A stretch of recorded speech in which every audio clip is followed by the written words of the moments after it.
Hello students, I am Drangni Chopra from Methopedia. First of all, thanks for all the likes and all your valuable comments. Your feedback inspires me a lot. So today I am here to teach you one more topic. I am getting a lot of messages from my students. They are all missing my lectures due to lockdown. On your special demand, I am going to deliver a lecture on ages. I hope it will clear all your concepts and doubts. And by the end of my video, you'll all be a master of this chapter. So before I start, for those who are viewing this video for the very first time, I just want to share the vision of my institute. I started Methopedia on students' demand who were good in other subjects, but maths was pulling them back from getting their dream jobs. So, in Methopedia, I teach maths from very basic, by which my students gain confidence and their nightmare becomes their best friend.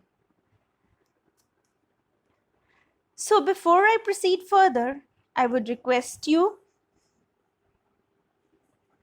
all to please like and share my video and press the bell icon to subscribe my YouTube channel. So you can all visit my Facebook page as well as Instagram page also. Let's begin with ages. Ages is an important chapter as ये हर तरह के exam में, चाहे वो banking का हो, state का हो या एसएससी का हो, you'll definitely find a question on ages. तो चलिए स्टार्ट करते हैं. इस चैप्टर में बेसिकली एक स्टेटमेंट दी जाती है जिसमें they give information about ages of some person and we have to find out the ages of other persons based on that given information. अब आप लोग सोच रहे होंगे कि इसमें मुश्किल क्या है. मुश्किल तो कुछ भी नहीं है, बस ज़रूरत है थोड़ा सा ध्यान लगाने की और स्टेटमेंट को समझने की, जो हमें हेल्प करते हैं इक्वेशन बनाने में. सो बेसिकली हम लोग आज उन कीवर्ड्स को डिस्कस करने वाले हैं जिनमें हमारी इक्वेशन इजी बन जाएगी. So let's begin. First is these are the terms as in sum, elder, younger, older than, ratio और n times. So इनमें से हम हर एक चीज़ को स्टेप बाय स्टेप पढ़ेंगे. पहली चीज़ है सम. सम में क्या होता है, जैसे हमारे पास एक स्टेटमेंट आ जाती है, the sum of ages of father and son is 40 years. ये एक बहुत बेसिक स्टेटमेंट है, हमने बहुत क्वेश्चंस में देखी होगी, बट हाँ जी, इसकी इक्वेशन कैसे बनती है ये हमें सीखनी है. आप देखिए, आप जिनको थोड़ा बहुत ये चैप्टर आता है वो अपने साथ के साथ अपने कॉपी पेन लीजिए और साथ के साथ सॉल्व भी करने की कोशिश कीजिए, या फिर मुझे मेरे कमेंट्स में आंसर्स देते जाइए. सो अगर हमारे पास क्वेश्चन आया कि sum of ages of father and son is 40 years, तो इसका मतलब क्या है, पहले आप इसका मतलब समझिए. इसका मीनिंग है कि जो फादर है, जो पिताजी हैं, और उसके बेटे की उम्र का जोड़ जो है, सम मतलब जोड़ जो है वो 40 साल है. तो हम सबसे पहले क्या करते हैं, हम जब पहले पढ़ते थे तो हम क्या करते थे, let the age of father be X, let the age of son be Y. X और वाई के वेरिएबल्स लेने बैठ जाते थे. फिर एंड में क्या करते थे, उसकी एक इक्वेशन बनाते थे. फिर हम ये सोचते थे कि एक्स किसको लिया, फिर वाई किसको लिया, एंड जो हम ये एक्स और वाई की टर्म्स लेते थे उसको बाद में देखने में ही टाइम वेस्ट करते रहते थे कि एक्स किसको लिया. और अगर बाई चांस वेरिएबल्स ज़्यादा हैं, X Y Z A B C, तो हम ये बाद में टाइम वेस्ट करते थे कि ये पता चले कि एक्स किसको लिया है, वाई किसको लिया है, ए किसको लिया है. तो हमारा सबसे पहला स्टेप जो हमने करना है वो ये है कि जो वेरिएबल्स लेने हैं वो हमने हमारे वर्ड के इनिशियल्स ही लेने हैं. सी, हमारे पास फादर और सन है तो हम क्या करेंगे, let the age of father be F and the age of son be S. ठीक है, तो हमारे पास ये हमने दो वेरिएबल्स ले लिए। उसके बाद उसने बोला है कि सम ऑफ, सबसे पहले हम देखेंगे सम। अगर सम है तो हमें ये पता ही होना चाहिए कि हमने एडिशन करनी है। तो हमारे पास इसकी इक्वेशन क्या बनेगी, sum of ages of father and son be 40 years. Equation ये बनेगी F plus S is equal to 40 years. So इसको एक एग्जाम्पल से समझेंगे। देखिए हमारे पास एक क्वेश्चन आता है कि the sum of ages of father and son is 60 years, father's age is 50 year, then find the age of son. तो हम सबसे पहले क्या करेंगे हमारे सॉल्यूशन में, हाँ जी, जो साथ में कॉपी पेन लेके बैठे हैं वो सबसे पहले अपनी एक इक्वेशन बना लें। हमारे पास क्वेश्चन में है कि sum of ages of father and son be 60 years. तो हम दो वेरिएबल्स लेंगे एफ एंड एस, और हमारी इक्वेशन क्या बनेगी, F plus S is equal to 60 years. उसके बाद आप देखिए कि हमें गिवन है कि फादर की एज है वो 50 ईयर्स है। दैट मीन्स एफ की जो वैल्यू है हमें गिवन है, एफ की वैल्यू है 50। तो हम ये लिख लेंगे F is equal to 50 years, और उसके बाद हम जो फर्स्ट इक्वेशन है उसमें एफ की वैल्यू डाल देंगे। यू कैन सी कि एफ की जगह हमने लिख लिया 50 plus S is equal to 60। तो एस की एज जो कि सन की एज है वो आ जाएगी हमारे पास 10 ईयर्स। होप आपको ये समझ आ गया, और आप इसके जैसे और भी क्वेश्चंस ट्राई कर सकते हैं। चलिए हम नेक्स्ट की तरफ बढ़ते हैं। Next is the term is Elder. ये सारी वैसे हमारे लिए इंग्लिश टर्म्स ही हैं, लेकिन हम स्टेटमेंट में कैसे यूज़ करते हैं और स्टेटमेंट को कैसे पढ़ते हैं समझते हैं, बस इस पे निर्भर है सारा कुछ। सो हमारे पास टर्म आती है father is 30 years elder to son. जो हमारे फादर हैं इस स्टेटमेंट में वो सन से 30 साल बड़े हैं। तो अगर बड़े हैं तो सम तो हम कर नहीं सकते, ठीक है। तो सबसे पहले हम वही करेंगे कि let the age of father be F and the age of son be S. उसके बाद हम इक्वेशन बनाएंगे। जब हमारे पास आ जाता है एल्डर, ठीक है, जो बंदा बड़ा है उसको पहले रखना है और जो छोटा है उसको बाद में रखना है, और बीच में साइन आएगा माइनस का, ठीक है। जैसे इस स्टेटमेंट में फादर बड़े हैं एफ, फिर और सन छोटा है तो S, F minus S is equal to 30 years. Hope आपको समझ आया ये कॉन्सेप्ट। तो इसके हिसाब से हम एक एग्जाम्पल करके देखते हैं।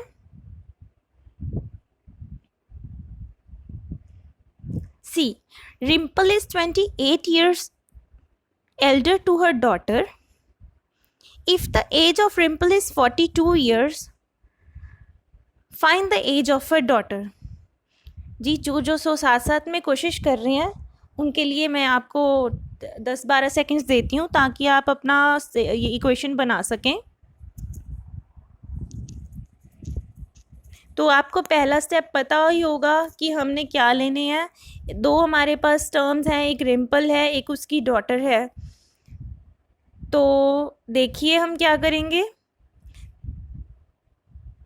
बिल्कुल सही, हम लेट कर लेंगे let the age of Rimpal be, yes बिल्कुल सही, कि let the age of Rimpal be R and the age of her daughter be D. हमने पहले ही डिसाइड कर लिया था कि हम एक्स एंड वाई नहीं लेंगे। सो रिम्पल की एज हमने आर ले ली और डॉटर की डी ले ली। उसके बाद आती है इक्वेशन की बारी। जिसकी इक्वेशन बन गई बहुत अच्छी बात है, और जिनकी नहीं बनी कोई बात नहीं, आप फिर से सीख लीजिए कि हमें पता चल गया कि रिम्पल जो है वो बड़ी है और डॉटर जो है वो छोटी है। ये तो हमें वैसे भी पता होता है कि माँ से बेटी छोटी होती है।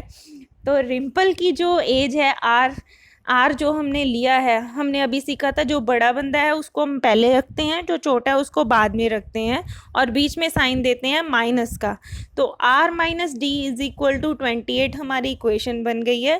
और सेकंड चीज़ क्या है हमें गिवन कि रिम्पल की एज हमें गिवन है 42 ईयर्स, तो हमने आर की जगह क्या डाल दिया 42, तो हमारा क्या बन गया 42 minus D is equal to 28 and so, तो डी की वैल्यू क्या है हमारे पास 14 ईयर्स, तो रिम्पल की डॉटर की जो एज है वो कितनी आ गई है 14 ईयर्स।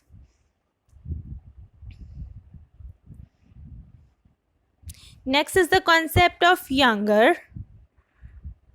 सी, हमें अब पहले हमने ओल्डर किया था, अब यंगर किया है, तो हमें नीचे पता चल रहा है इस तस्वीर से कि ओल्डर कौन है, जो बड़ा है, जो बुजुर्ग है वो ओल्ड है, यंगर कौन है, ये जो छोटी लड़की खड़ी है ये यंग है, मतलब छोटे हैं।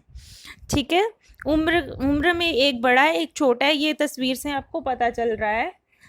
तो हम यंगर का कॉन्सेप्ट भी ऐसे ही करेंगे। हमारे पास जो गिवन है A is 15 years younger than B। अब जैसे हमने पहले पढ़े थे दो, एक फादर और सन का रिलेशन पढ़ लिया था, नेक्स्ट टाइम हमने पढ़ लिया था मदर और डॉटर का, रिम्पल मदर थी और डॉटर का। इनमें तो हमें पहले ही पता चल जाता है कि जो मदर है वो बड़ी ही होगी अपने बच्चे से, बट कई बार क्वेश्चन में स्टेटमेंट में आ जाता है A एंड B का कॉन्सेप्ट, तो हमें इस स्टेटमेंट से ही समझना पड़ेगा कि कौन बड़ा है कौन छोटा है। ठीक है, तो हमें लिखा गया है A is 15 years younger than B।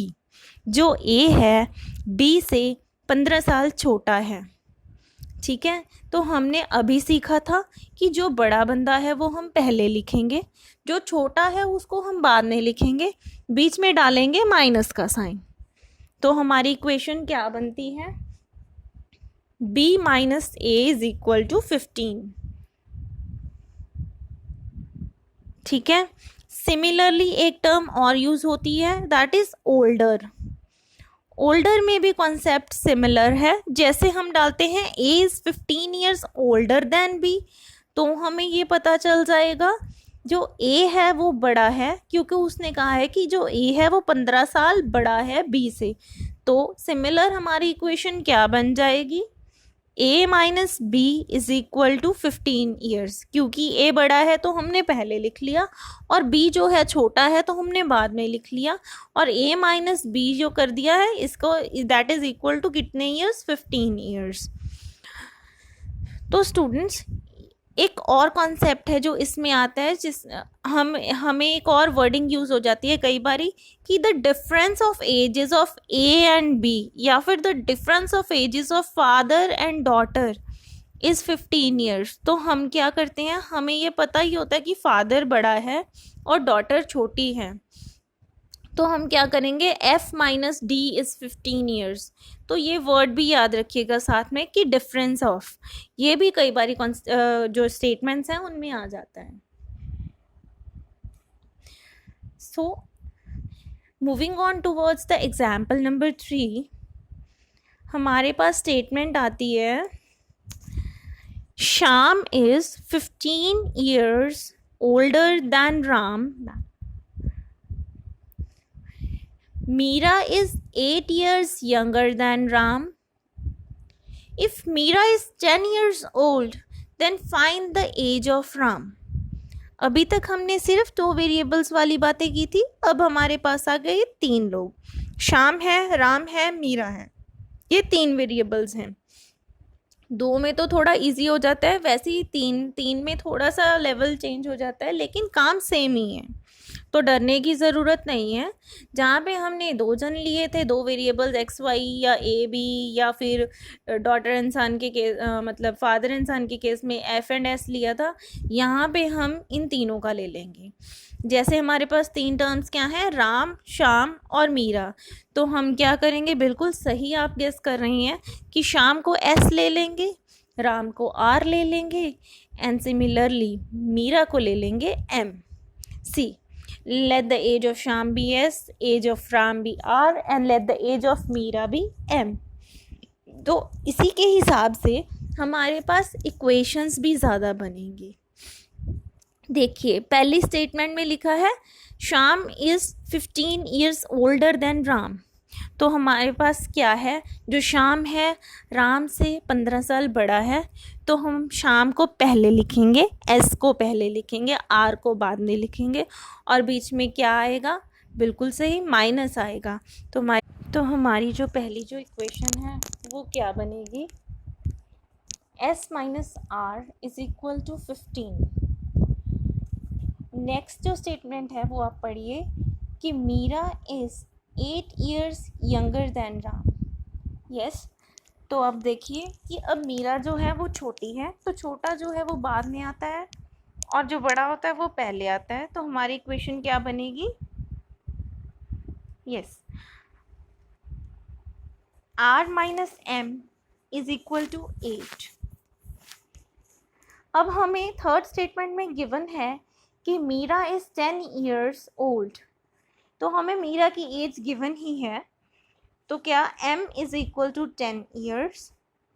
तो ये जो m है आप देखिए m की वैल्यू हमें 10 years ऑलरेडी गिवन है, और आप इसे चेक करेंगे जो ऊपर दो इक्वेशंस हमने लिखी थी उसमें m कहाँ है, m जो है सेकेंड इक्वेशन में है, तो हम उस इक्वेशन में m की वैल्यू डाल देंगे।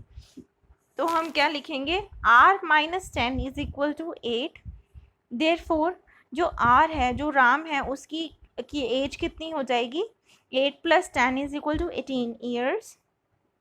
सिमिलरली जब हमें r की वैल्यू पता चल गई है तो s की भी निकाल सकते हैं, लेकिन हमें सिर्फ यहाँ पे लिखा हुआ है कि राम की एज क्या है, तो हमें राम की एज जो है 18 years पता चल चुकी है, पर मैंने यहाँ पे श्याम की एज भी आपको निकाल कर दिखा दी है। नेक्स्ट इज हमारे पास जो टर्म आती है वो है रेशो। वैसे तो रेशो का हमारे पास चैप्टर अलग से भी आता है, लेकिन इसमें भी टर्म्स यूज होती हैं रेशो की। जैसे हमारे पास स्टेटमेंट्स गिवन होती है, रेशोज हमें दो तरह से गिवन होती हैं, या तो सिंपल वैल्यू में गिवन होती हैं या फ्रैक्शन में भी गिवन होती हैं। तो हमारे पास आ सकता है statement ratio of ages of A and B is 5:2। तो हम क्या लिखेंगे, A ratio B is equal to 5:2, या फिर हम इसे क्या लिख सकते हैं, a upon B is equal to 5/2। और हम इससे एक चीज़ की वैल्यू भी निकाल सकते हैं, एक वेरिएबल की वैल्यू भी निकाल सकते हैं, जैसे a is equal to 5/2 into B. इसकी हम एक एग्जाम्पल देखेंगे, एक स्टेटमेंट देखेंगे। नेक्स्ट फॉर एग्जाम्पल हमारे पास एक स्टेटमेंट आती है, the ratio of age of father and his daughter is 5:2। If the age of daughter is 18 years, find the age of father. तो इसका सॉल्यूशन क्या है हमारे पास, सबसे पहले हमने कोई भी क्वेश्चन हो एक ही काम करना है कि हमने उनके वेरिएबल्स लेने हैं। तो हमारे पास दो चीज़ें क्या है, फादर और डॉटर, तो हम उनको क्या कहेंगे, let the age of father is f and the age of daughter be d। तो हमारे पास फर्स्ट स्टेटमेंट में इक्वेशन गिवन है कि फादर और डॉटर f एंड d की इक्वेशन जो रेशो है वो है 5:2। तो हमारा क्या आता है, f ratio d is equal to 5:2। And तो हम इससे इक्वेशन क्या बनाते हैं, f upon d is equal to 5/2। इसके बाद हमारे स्टेटमेंट में लिखा हुआ है कि जो age of daughter is 18 years, तो एज ऑफ डॉटर हमें गिवन है d is equal to 18 years। तो हम अपनी इक्वेशन में डाल देंगे, जहाँ पे लिखा था f upon d is equal to 5/2, तो हम d की वैल्यू जो है 18 डाल देंगे। तो हमारे पास इसे सॉल्व करके क्या आ जाएगा, f is equal to 45 years, that is father की एज जो है, that is age of father is 45 years। Now is the term n times. What is n time, it's nothing. हम कई बार अपने लेमैन में भी बोल देते हैं कि वो हमसे वो हमसे उसकी उम्र हमसे 2 गुनी है या 3 गुनी है, तो this is n times basically. हम इसमें जो एग्ज़ाम पॉइंट ऑफ व्यू में है, हमने वैसे लेमैन में कभी नहीं बोला कि उसकी उम्र हमसे 7/2 गुना ज़्यादा है, बट जो एग्ज़ामिनेशन में है वो दोनों तरह आ जाता है। जैसे पहली तरह आ सकता है कि a is 5 times the age of b, that means जो a की उम्र है वो b से 5 गुना ज़्यादा है। जैसे अगर बी 2 साल का है तो ए क्या हो जाएगा, 10 साल का हो जाएगा। देखिए तो इसकी इक्वेशन आपको दिख रही है सामने स्क्रीन पर कि a is equal to 5b। That means जो बड़ा है वो हम पहले लिखते हैं, हमने पहले भी सीखा था, बड़े is equal to 5 times the age of b। जो छोटा है वो b है, तो उसके साथ जो नंबर है, जो भी n नंबर है, जैसे 5 टाइम्स है तो 5 को मल्टीप्लाई कर देते हैं। और इसमें क्वेश्चंस ऐसे भी आ जाते हैं, the age of A is 7/3 times that of B. तो इसमें क्या करते हैं हम, इक्वेशन में जहाँ पे हमने 5 लिखा था वहाँ पे हम 7/3 लिख देंगे। It's very simple. तो इसमें कुछ डरने घबराने की ज़रूरत नहीं है, बस जहाँ पे हमने न्यूमेरिक वैल्यू सिंपल इंटीजर डाला था वहाँ पे अब हम फ्रैक्शन डाल देंगे, दैट्स इट। तो इसके हिसाब से जो हमारे क्वेश्चन या एक एग्जाम्पल के साथ में मैं आपको समझाना चाहती हूँ। देखिए एग्जाम्पल हमारे पास स्टेटमेंट्स कैसे आती हैं कई बारी पेपर में। The age of father is 8 times that of sun.